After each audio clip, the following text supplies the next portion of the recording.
Hello दोस्तों, कैसे हैं आप लोग। आज हम the legend of sword domain के एक और न्यू एपिसोड को एक्सप्लेन करने वाले हैं। तो चलिए एपिसोड को शुरू करते हैं। एपिसोड की स्टार्टिंग में दोस्तों हमें लुयांग को दिखाया जाता है जो पैनासिया पेविलियन के सेकंड लेवल को क्रॉस करने के लिए सेकंड लेवल के पास जा रहा होता है। तभी रास्ते में उसे एक बॉक्स नजर आता है जहाँ लुयांग को उन सारे मास्टर्स की बातें याद आने लगती है, जहाँ मास्टर ने उस लुयांग से कहा था कि इस पैनासिया पेविलियन में एक डिवाइन याम बॉक्स भी है। तभी लुयांग सोच में पड़ जाता है दोस्तों और सोचने लगता है कि क्या ये वही डिवाइन याम बॉक्स है जिसके बारे में मुझे उन मास्टर्स ने बताया था। तभी लुयांग सोच में पड़ता है और कहता है कि अगर ये वही याम बॉक्स हुआ तो मुझे बहुत ज्यादा फायदा होगा, क्योंकि ये याम बॉक्स 1000 ईयर में एक ही दफा आता है और ये फिर गायब हो जाता है अपनी पोजीशन से। अगर ये याम बॉक्स मुझे मिल गया तो फिर मुझे कल्टीवेशन के नेक्स्ट लेवल तक जाने से ऐसी कोई भी पावर नहीं होगी जो रोक पाए। ये कहते ही वहाँ पर लुयांग को एक नरेटर वॉइस सुनाई देने लगती है, जहाँ नरेटर वॉइस दोस्तों लुयांग से कहती है कि तुम काफी ज्यादा लकी हो और तुम यहाँ तक पहुँच गए। वैसे बहुत ज्यादा पर्सन ने इस बॉक्स को अचीव करने की कोशिश की मगर वो नाकाम रहा है। मुझे लगता है कि तुम में कोई ऐसी खास बात तो जरूर है जिसकी मदद से तुम इस लेवल तक पहुँच गए हो। जिस पर हम दोस्तों लुयांग को देखते हैं जो उस नरेटर वॉइस से पूछता है कि ये कितना समय लग जाएगा और बैन को तोड़ने में और इन सारे पवेलियंस को अचीव करने में। जिस पर दोस्तों वो नरेटर वॉइस कहती है कि अगर तुम अपनी कल्टीवेशन को लगातार कल्टीवेट करते रहे और तुम एक हेवन रीलम के मास्टर जितनी पावर्स को अपने अंदर ले आए और एक रीलम की ब्लेड मास्टर लेवल तक की शक्तियाँ तुम में आ गई तो तुम्हें कुछ भी समय नहीं लगेगा उन बैन को तोड़ने में। तुम वैसे भी काफी ज्यादा पावरफुल हो, मैंने देखा है तुम्हें ये बैन तोड़ने में ज्यादा समय नहीं लगा है। तुम आगे भी सारे बैनों को तोड़ते चले जाओगे और सारी पावर्स को इकट्ठा कर लोगे, सारे डिवाइन वेपन तुम अपने पास स्टोर कर लोगे और सारी पावर्स का उपयोग करके बहुत ज्यादा पावरफुल और शक्तिशाली पर्सन बन जाओगे। फिर कोई भी तुम्हें नहीं रोक पाएगा इस वर्ल्ड में सबसे ज्यादा शक्तिशाली और पावरफुल पर्सन बनने से। जिस पर दोस्तों हम लुयांग को देखते हैं जो कहता है कि ये कहने की बहुत आसान बातें हैं मगर ये इतना जल्दी नहीं होने वाला। जिस पर हम दोस्तों नरेटर वॉइस को सुनते हैं जो वॉइस काफी ज्यादा गुस्से में आ गई थी और लुयांग से कहती है कि तुम इतने ज्यादा पावरफुल होकर भी इतनी ज्यादा ना उम्मीद हो, तुम्हें कोई कुछ भी नहीं कर सकता। तुम में बहुत ज्यादा शक्तियाँ हैं, अगर तुमने अपनी शक्तियों का उपयोग सही तरीके से किया तो तुम बहुत ज्यादा पावरफुल पर्सन बन जाओगे। जिस पर दोस्तों हम लुयांग को देखते हैं जो कहता है कि बाकी सब तो ठीक है मगर मुझे कल्टीवेशन के कुछ इजी मेथड्स बताओ जिसकी मदद से मैं जल्दी कल्टीवेट करके अपने आप को एक पावरफुल पर्सन बना दूं। अभी दोस्तों हम उस नरेटर को वॉइस को सुनते हैं जो कहती है कि पहले तो तुम उन डिवाइन वेपन और मैजिक वेपन्स को खा लो, उसकी मदद से तुम्हारी कल्टीवेशन और ज्यादा इम्प्रूव हो जाएगी और तुम्हारा एनर्जी लेवल भी बहुत ज्यादा आगे बढ़ जाएगा और फिर तुम्हें कोई भी नहीं रोक पाएगा। तुम्हारे अंदर इतनी ज्यादा शक्तियाँ आ जाएंगी कि तुम इस बैन को तोड़ने में सफलता हासिल कर लोगे। दोस्तों ये बात सुनकर लुयांग कहता है कि मैंने ये सब कुछ ट्राई करके देखा है, मैंने एक दो मैजिक वेपन भी खाए और एक दो डिवाइन वेपन भी, मगर मेरी कल्टीवेशन को इतनी इम्प्रूवमेंट नहीं मिली जितनी मैं सोच रहा था। दोस्तों तभी नरेटर वॉइस कहती है कि तुम्हें एक ही दिन में इतनी ज्यादा कल्टीवेशन नहीं करनी चाहिए, तुम्हें आराम आराम से अपने आप को कल्टीवेट करना चाहिए ताकि तुम्हारी पावर्स वापस से रिस्टोर हो जाए, तुम अपनी पावर्स का और एनर्जी का उपयोग करके दोबारा से एक बहुत ज्यादा शक्तिशाली और बहुत ज्यादा पावरफुल पर्सन बन जाओ। ये कहते ही दोस्तों नरेटर वॉइस फिर से लुयांग से कहती है कि तुम्हें अभी बैठकर कल्टीवेट करना चाहिए, यहाँ से नहीं जाना चाहिए, इधर आराम से बैठो और कल्टीवेशन को स्टार्ट करो। ये सुनते ही दोस्तों हम यहाँ पर लुयांग को देखते हैं जो वहीं पर बैठकर अपनी कल्टीवेशन को स्टार्ट कर देता है और वहीं पर ही दोस्तों हमारा सीन शिफ्ट हो जाता है। नेक्स्ट सीन में हम एक और मास्टर को दिखाया जाता है और उस मास्टर के साथ कुछ सिपाही भी होते हैं दोस्तों। तभी वो गार्ड और वो मास्टर एक पवेलियन के बाहर आ जाते हैं जहाँ लुयांग बैठकर कल्टीवेट कर रहा होता है। तभी वो न्यू मास्टर कहता है अपने गार्ड से हमें सावधानी से काम लेना चाहिए, मुझे लग रहा है कि इस पवेलियन के अंदर कुछ है। ये कहते ही दोस्तों हमें पवेलियन के अंदर का सीन दिखाया जाता है जहाँ लुयांग बैठकर कल्टीवेट कर रहा होता है। तभी वो न्यू मास्टर की एंट्री होती है जहाँ न्यू मास्टर आता है और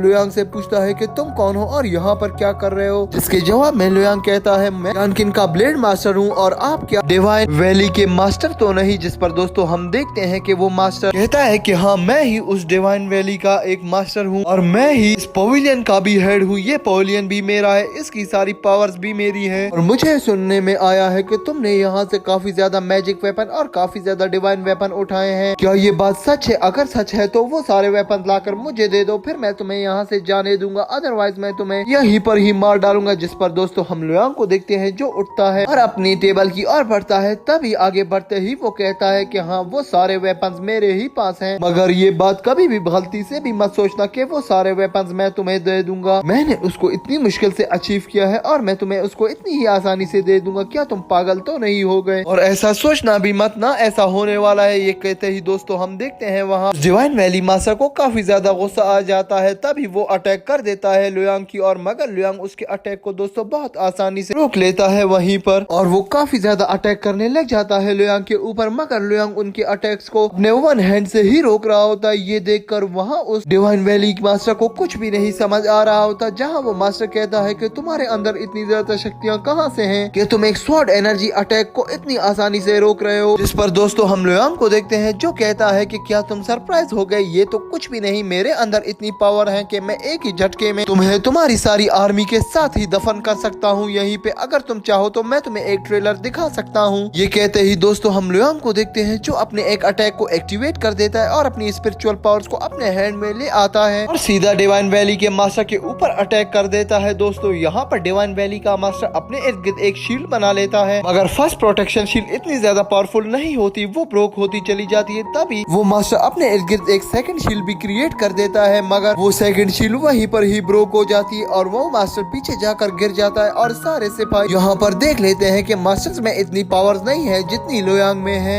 इसीलिए सारे सिपाही यही फैसला करते हैं कि हमें मिलकर इस लुयांग के ऊपर अटैक करना चाहिए, वरना हम इसे नहीं मार सकते। ये कहते ही दोस्तों वहाँ पर सारे सिपाही मिलकर लुयांग के ऊपर अटैक कर देते हैं, मगर लुयांग उन सब के अटैक को एक ही झटके में डिस्ट्रॉय कर देता है और अपनी स्पिरिट की मदद से उन सबको वहीं पर ही मार डालता है, मगर फिर भी कुछ सिपाही बच जाते हैं। तभी हम देखते हैं कि डिवाइन वैली का हेड मौके का फायदा उठाते हुए वहाँ से भाग जाता है। तभी कुछ सिपाही देखते हैं कि उनका मास्टर तो भाग रहा है, तभी कुछ सिपाही जिनको ज्यादा चोट नहीं पहुंची थी वो भी उठकर वहाँ से भाग जाते हैं। तभी दोस्तों हमें लुयांग को दिखाया जाता है जो कहता है कि ये तो भगोड़े निकले। ये कहते ही लुयांग भी उस पवेलियन से बाहर आता है और कहने लगता है कि मुझे कुछ देर और कल्टिवेशन करनी ही होगी, वरना मेरी पावर्स कम होती चली जा रही है। मैं अपनी एनर्जी का यूज सिर्फ इनसे फाइट करके ही कर रहा हूँ। मुझे अपने आप को और ज्यादा पावरफुल बनाना होगा ताकि कोई भी मुझसे फाइट करने के बारे में सोचे तक नहीं। ये कहते ही दोस्तों वहाँ पर एक पोर्टल क्रिएट हो जाता है, जिसे देखकर लुयांग कहता है कि मुझे लग रहा है कि यहाँ पर हेड ऑफ मास्टर आने वाले हैं। उनको जैसे ही पता चला होगा कि एक ब्लेड मास्टर ने उनके सारे पवेलियंस के मास्टर्स को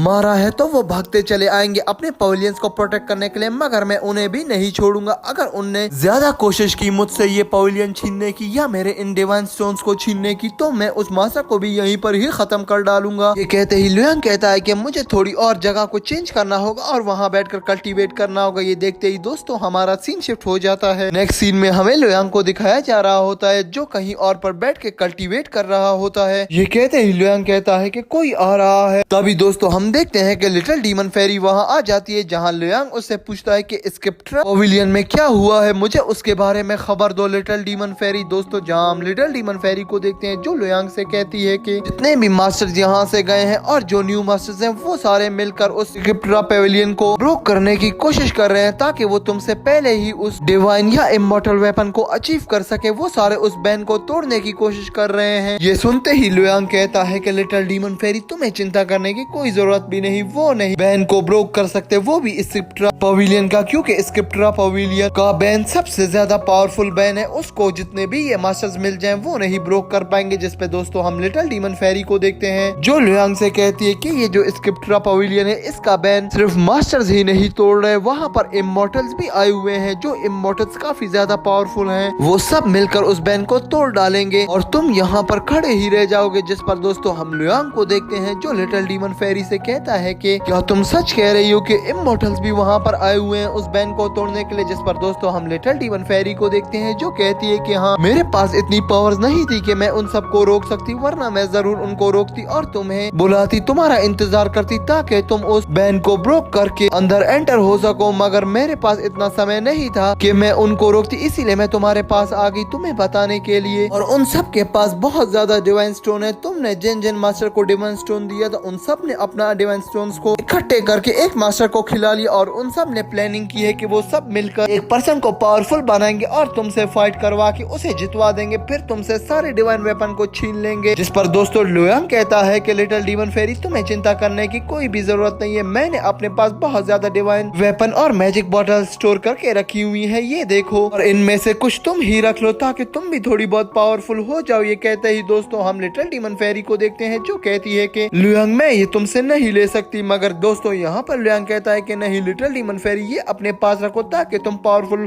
फेरी बन सको और दुश्मन का मुकाबला कर पाओ। ये कहते ही यानजी भी लिटिल डीमन फेरी से कहती है हाँ इसे रख लो ताकि तुम अपनी पावर्स का उपयोग करके अपने आप को पावरफुल बना दो। अभी दोस्तों हमें वहाँ पर कुछ मास्टर्स को दिखाया जाता है जहाँ लिटिल डीमन फेरी लुयांग से कहती है कि मुझे तो ये वही मास्टर लग रहे हैं जो वहाँ पर उस पवेलियन स्पेक्ट्रा को बैन को तोड़ रहे थे। क्या उन लोगों ने बैन को तोड़ लिया है? अब ये हमसे क्या फाइट करने आए हैं? दोस्तों ये कहते ही हम वहाँ पर लुयांग को देखते हैं जो काफी ज्यादा हैरान हो जाता है और हमारा ये एपिसोड यहीं पर एंड हो जाता है। अगर आपको ये एपिसोड अच्छा लगा हो तो प्लीज इसे लाइक कर देना, वीडियो पे एक अच्छा सा कमेंट कर देना और वीडियो को शेयर करना मत भूलना अपने एनिमे लवर फ्रेंड्स के साथ। तो चलिए मिलते हैं किसी अच्छी और नई वीडियो के साथ, तब तक के लिए दोस्तों बाय।